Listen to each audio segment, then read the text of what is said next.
Very excited now to be joined by our friend of the show, Professor Jeffrey Sachs. Good to see you, sir. Thank you so much for coming back.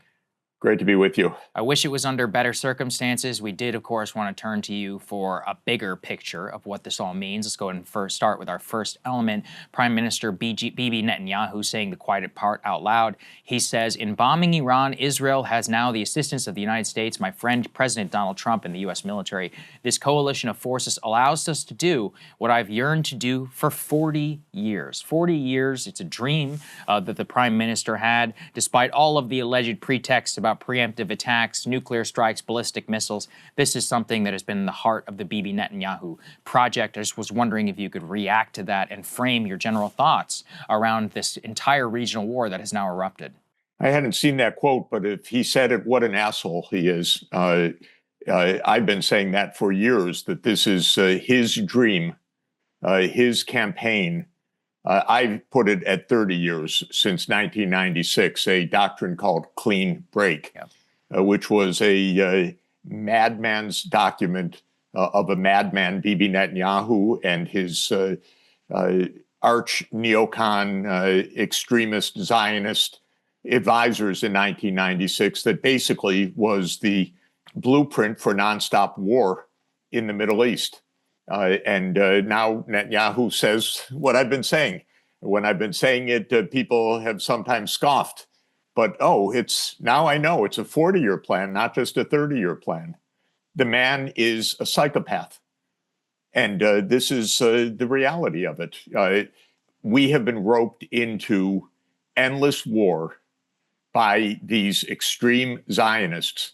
And we're now in an ever greater escalation to full regional war for the purpose of Israeli hegemony in the Middle East. Of course, it aligns with the madmen in Washington and Langley who want U.S. hegemony in the world.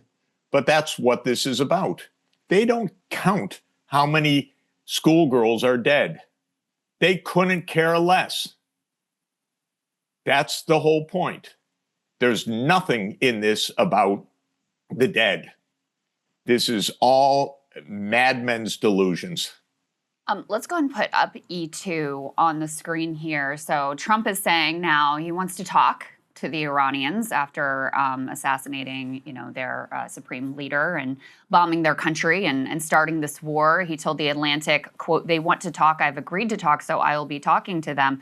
On the contrary, though, it does not appear that the Iranians want to talk for understandable reasons, especially after we used diplomacy now multiple times in a row as a ruse in order to attack their country. But what do you make of this outreach from President Trump and also the relative silence from the administration after launching this war? Trump's crazy. He may even believe this, but he's crazy, or he's psychopathic, or it's what's called the dark triad personality, extreme Machiavellianism, inability to understand anything, murder the other side and say, we love you. Mm-hmm. That's his approach. It's completely spiraling out of control. I don't think he's the only agent of this, by the way. I think this is the CIA long-standing effort. It's what Netanyahu said. Again, I'm better informed this morning, thanks to you. It's 40 years, not 30 years. I always put it at a 30-year effort. But we have gone to war in Libya, Sudan, Somalia, occupied Palestine, Lebanon, Syria, Iraq, Yemen, and Iran for this extremist, delusional purpose. And what have we gotten out of it? Millions dead, but we're not supposed to count the dead. Trillions of dollars of loss. Chaos from Libya to Iran. I mean chaos. A region across the entire North Africa, Horn of Africa, and the Middle East in chaos because of this insane Zionism. and the U.S. complicity in it and the delusions of control. How many wars will we get into? But, you know, interestingly, 2 points. One, the American people see through this entirely. They're completely against this. Trump, well, to say that Trump lied is to sound like an idiot. Of course, Trump lies every time he opens his mouth. But his campaign was about not doing exactly this. But he's a puppet. He's a puppet of the CIA and a puppet of Miriam Edelman and a puppet of Bibi Netanyahu. So he's a puppet or blackmailed or something. So this is one point. The American people are completely against this. And as the Gallup poll showed last Friday, the American people are on the side of the Palestinians. Both make complete sense. This is a madhouse. This is not in any remote way rational, deliberate, legal, honest, aimed at our security. It's aimed at the delusion of complete control. Yeah, and well, yeah, you can't control the world this way. Right. Madmen have tried for millennia. We're just the latest in this, but it comes to a very bad end. And I think that we're seeing that all right now, especially with people like Lindsey Graham at the forefront. Why don't we take a listen to his comment about what the future of Iran should look like? Sounds a lot like what we have had in store for Iraq. Let's take a listen. In a social media post Sunday, President Trump wrote this, quote, "Hopefully the IRGC and police will peacefully merge with the Iranian patriots and work together as a unit to bring back the country to the greatness it deserves." Is hope the plan for the future of Iran? No, the future of Iran is going to be determined by the Iranian people.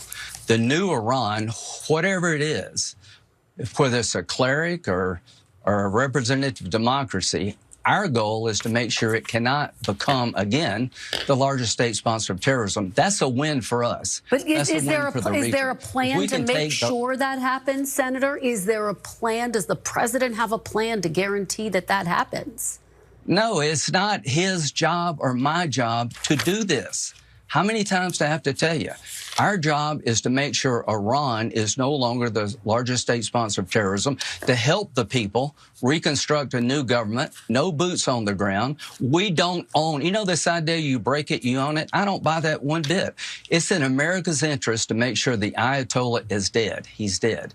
He doesn't buy that you break it, you own it. He says, dodges the question there about any sort of plan that's currently in place. As you were saying earlier, it seems now like a literal madhouse in this government. Literally, sir, while you were talking, I just have to read you this quote from the Secretary of Defense. "This is not a so-called regime change war, but the regime sure did change." This is what we're dealing with now, currently. Yeah, Secretary of War, I have to correct you. We don't have defense. Sorry. I said Secretary of Defense, but yeah. we have war. Yeah. Well, I've spent decades along with bemoaning Bibi Netanyahu and clean break, thinking that Lindsey Graham is the stupidest person in Washington, the most vile. That's a very tough competition, by the way. But that man has never opened his mouth in 30 years without wanting more deaths of other people. And now he also says so clearly, no responsibility. I would like the American people to understand, I'm sure that they do, but just to clarify, we have been meddling in and destroying Iran now for 73 years actively. It was in 1953 that the CIA and MI6 overthrew the democratically elected and popular government of Prime Minister Mossadegh. They did it because Mossadegh had the complete audacity to say that the oil in Iran should belong to the Iranian people. This was far too much for Alan Dulles at the CIA and for MI6, who knew full well that the oil in Iran belongs to Britain and to the United States. So they overthrew him. In that case, there was a quote, successful regime change operation, which put in place a police state, the state led by the puppet, the Shah of Iran. In 1979, he was overthrown in a mass revulsion against decades of an American-imposed police state, and this government came into power. Immediately, the United States armed Iraq to kill hundreds of thousands of Iranians in the Iraq-Iran war between 1980 and 1988. Saddam Hussein was our guy. He was the CIA's guy. Of course, when the CIA is done with you, they kill you. So Saddam became the worst enemy of the United States soon afterwards, after he had done the bidding of the United States for years. Since then, it has been, actually now I know it's since 1986, it's been Bibi Netanyahu's dream to overthrow the Iranian government. I always counted it as 1996. But the United States has been using every subterfuge, covert operation. It has been using assassinations, economic warfare, crushing the Iranian economy ever since. The Iranians have said all that time they don't want a nuclear weapon. Bibi Netanyahu, who is a psychopath, said in 1996 they're weeks away, days away, months away. And he's been saying that for 30 years. For all I know, he's been saying it for 40 years. He is a vulgar, blatant, genocidal liar. I hope I'm being clear. We're dealing with something absolutely dangerous in this world that is running our country. So it's extremely dangerous. The Iranians did not want a nuclear weapon. The religious leader who they just assassinated was the one that said, no nuclear weapons. It's against Islam. So kill him. It had nothing to do with nuclear weapons all this time. The Iranians reached out constantly to negotiate. And in 2015, they concluded an agreement with the United States, Britain, France, Russia, China, and Germany, the P5 countries plus one, called the Joint Comprehensive Plan of Action. And it put Iran strictly under UN supervision in the International Atomic Energy Agency. Bibi Netanyahu had a fit because he wanted to overthrow the government. He did not want peaceful relations with a non-nuclear Iran. So Donald Trump, who is a puppet of our CIA, Mossad, and Miriam Adelson and the rest, ripped up the JCPOA in 2018. That's the story.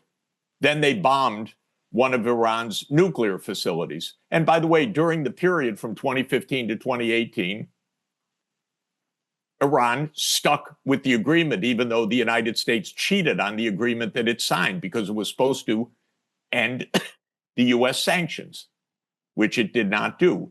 Then Trump ripped it up. Then they began a campaign of assassinations. Then they began bombing Iran's nuclear facilities. And that's the story. They don't want an agreement. Last year, they negotiated, and then in the middle of the negotiations, bombed Iran. This year, again, they negotiated, and then bombed Iran. You might ask, why did Iran come back to the negotiating table this time after the falsity last time? I'll tell you why. It's a little strange. It's a little weird. But nobody behaves as badly as the United States. So it's very hard to calibrate when there is a government that says we're negotiating, when they bring in a mediator, in this case, Oman, when the US negotiators, Witkoff and Kushner, say, oh, we're making progress.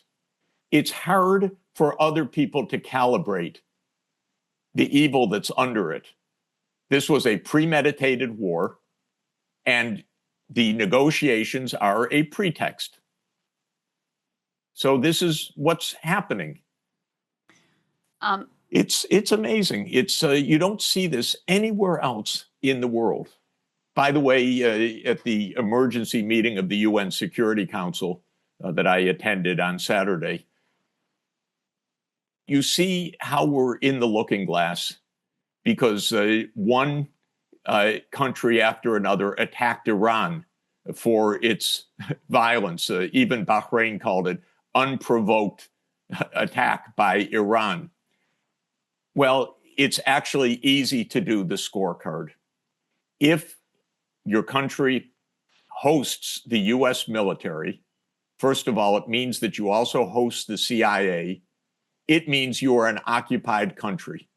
And so everyone that spoke against Iran is an occupied country by the United States. These are not independent countries.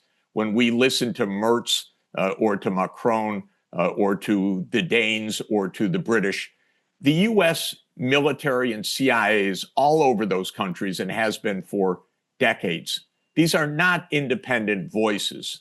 These are part of the vassal states of the empire.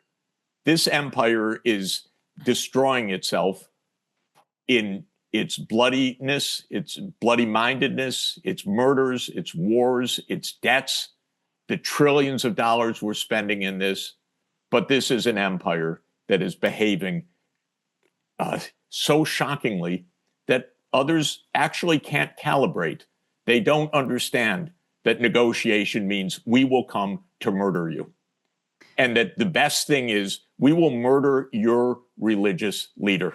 Let me go ahead and put E5 up on the screen to your point about the Gulf allies here. So there was a Saudi analyst who went on Al Jazeera and told them, quote, America has abandoned us and focused its defense systems on protecting Israel, leaving the Gulf states that host its military bases at the mercy of Iranian missiles and drones.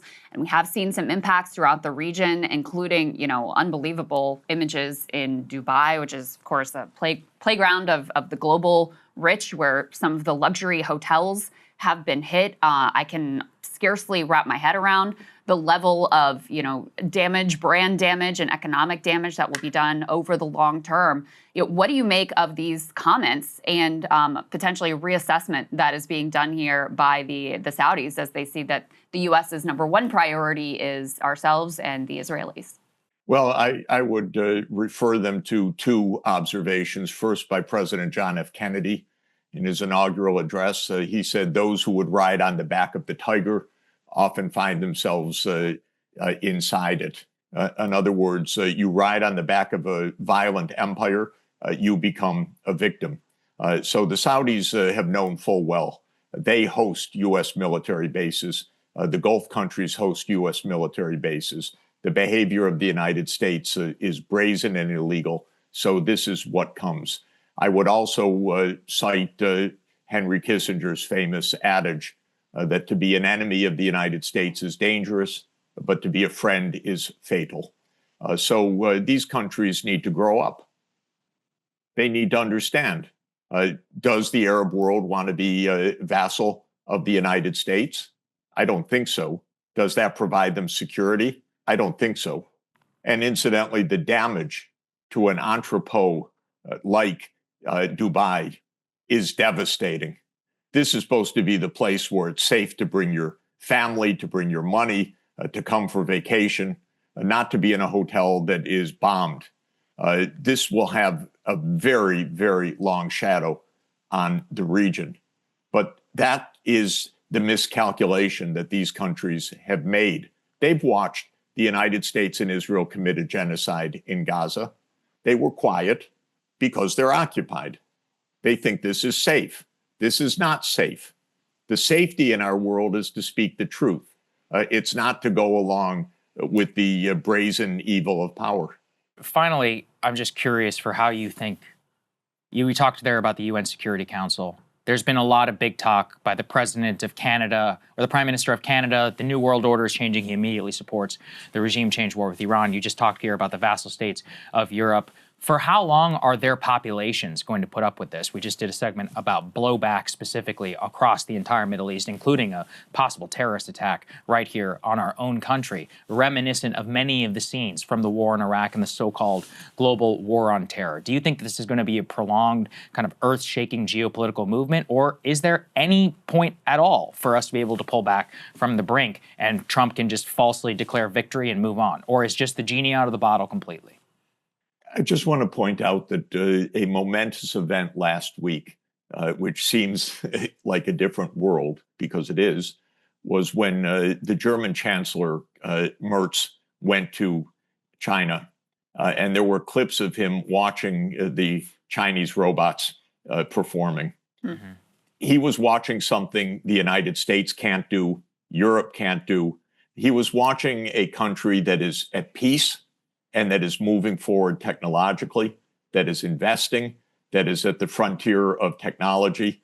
And the United States, in the meantime, is mass murdering people, killing people, running a budget deficit of 7% of GDP, and can't keep our goddamn infrastructure working at all. You come back to any American infrastructure, any airport, nothing works. Not the escalators, not the elevators, not the walkways, nothing works. Our government is half shut down.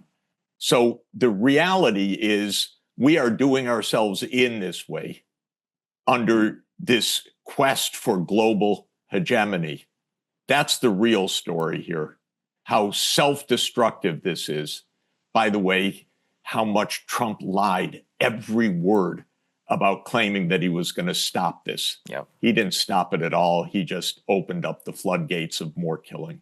Professor Sachs, thank you as always for your insights. We're really grateful for your time this morning. Thank you, Great sir. to be with you. Thank you. Hey, if you like that video, hit the like button or leave a comment below. It really helps get the show to more people. And if you'd like to get the full show ad-free and in your inbox every morning, you can sign up at breakingpoints.com. That's right. Get the full show, help support the future of independent media at breakingpoints.com.